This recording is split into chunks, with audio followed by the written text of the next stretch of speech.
Cho em phụ đi.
Lấy cho em tép bạc với đậu xanh nha.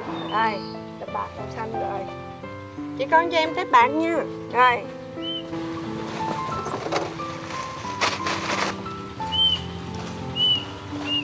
Hành lá đâu chị? Lá này nè. Lấy cho em một ít hành lá nha. Ủa sao tép bự chị? 160.000 ký đó, 60 gram.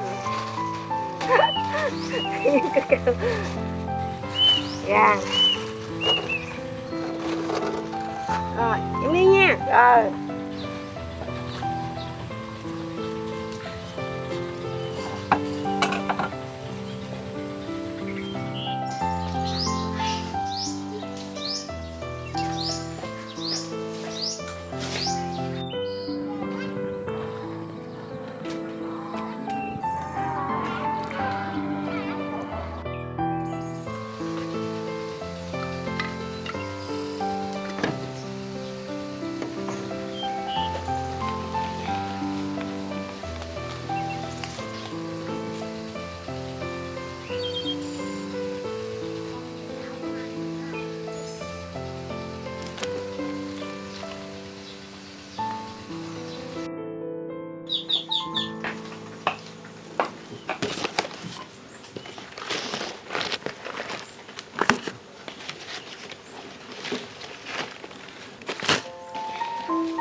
Duyên ơi. Ơi.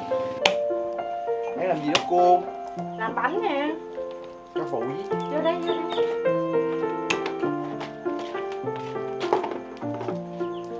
Ê, chị làm bánh gì vậy? Bánh giá. Cho em phụ đi. Nè, đi rửa em chị này đi. Ngồi nhớ cho ăn nha. Ừ, rửa đi tí cho ăn. Hứa được. Ừ.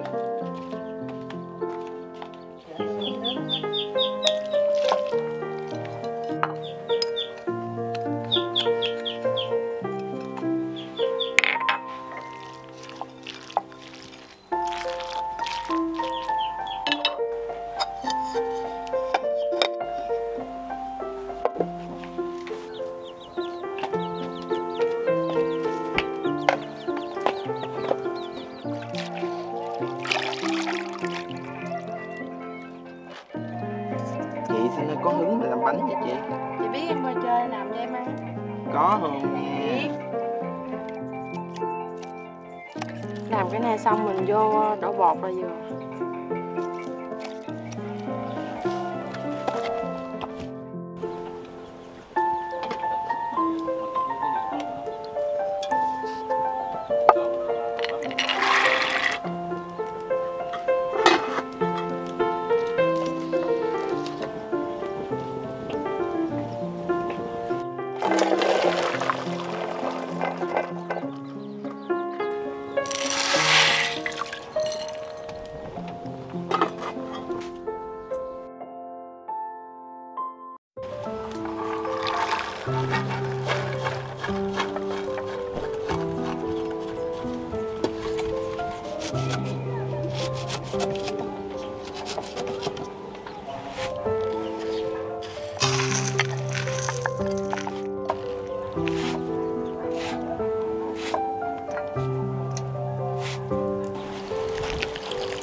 Trời ơi, thơm quá Duyên ơi.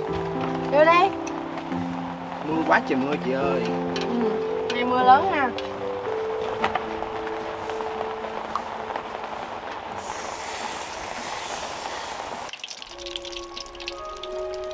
Nói gì đó? Ê, cái này của em nha.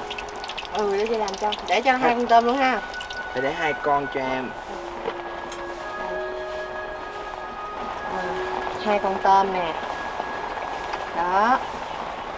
Con kia. Con nào? Con kia nó mới đẹp. Đây phải không? Nhìn thèm quá Duyên ơi.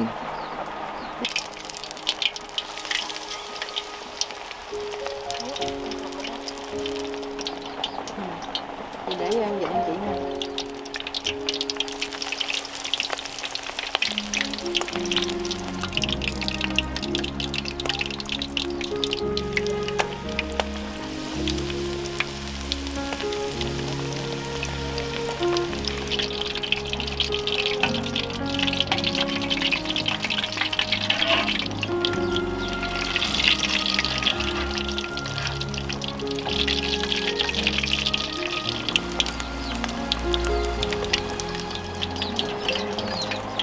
Nó đẹp kìa Duyên.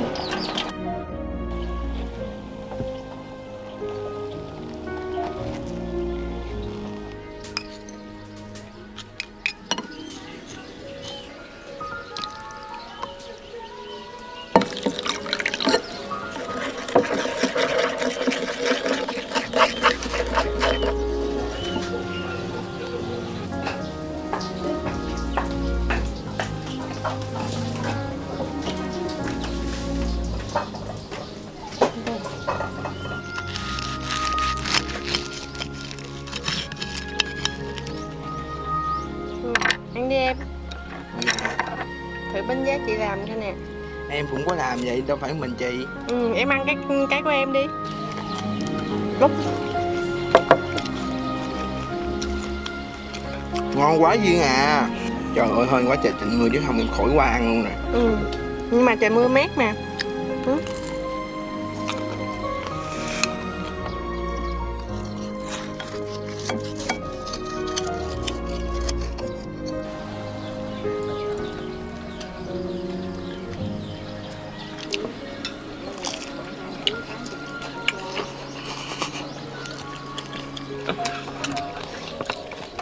Nước mắm còn chua nha.